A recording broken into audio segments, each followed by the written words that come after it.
Ulat News Updates. Mga balita ngayon, sugatang sundalo matapos ang sagupaan sa Maguindanao del Sur pinarangalan ng militar. Omar Sulu idineklarang gun-free municipality at peace-centered community. Mga sasakyan na pinsala sa pagbagsak ng puno sa Manawag Church.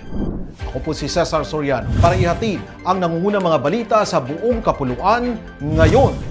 Pinarangalan ng 6th Infantry Division si Private First Class Arvin Jake C. Janiel noong Enero 29, 2026 sa Camp Sionco matapos itong masugatan sa engkwentro laban sa Dawla Islamiyya Hasan Group sa Dato Hofer, Maguindanao del Sur.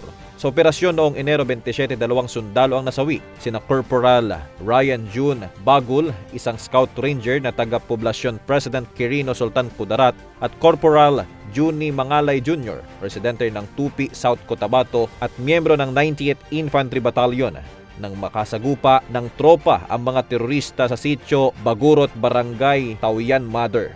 Naulat na napahiwalay si Mangalay habang nangunguna sa pag-assault. Patuloy ang pursuit operation ng militar laban sa grupo. Kasabay nito namigay ang PDRRMO at lokal na pamahalaan ng relief packs sa aabot sa 100 mga pamilyang apektado ng kaguluhan at pansamantalang nanunuluyan sa Municipal Gymnasium ng Dato Hofer Ampatuan bilang tugon sa agarang pangangailangan ng komunidad.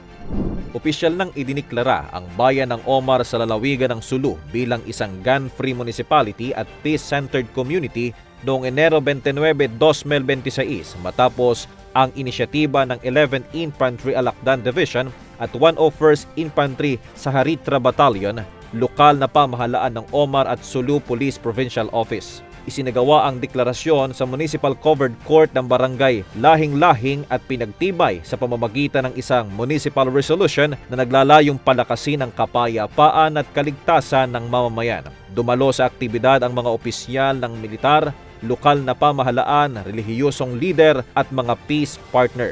Binigyan diin ng mga pinuno ng militar at lokal na pamahalaan na ang tagumpay na ito ay bunga ng pagkakaisa ng komunidad, tuloy-tuloy na dialogo at kooperasyon ng mamamayan. Sinisimbolo rin ang pagpapakita ng mga isinukong baril ang matibay na paninindigan ng Omar na panatilihin ang kapayapaan at kaayusan sa kanilang bayan.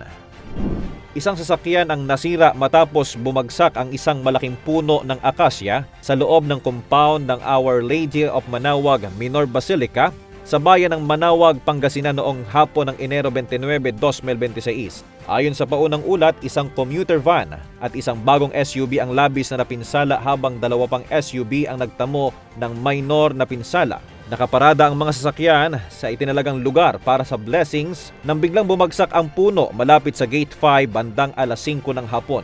Agad rumisponde ang Manawag Police, Bureau of Fire Protection at LDRRMO para sa clearing operations. Kinumpirma ng mga otoridad na walang naiulat na nasaktan sa insidente habang patuloy pang inaalam ang sanhi ng pagbagsak ng puno. Para sa Kidlat News Channel, ito si JP Adaw, nag-uulat. Ako po si Cesar Soriano, kasama nyo sa bawat pagputo ng balita.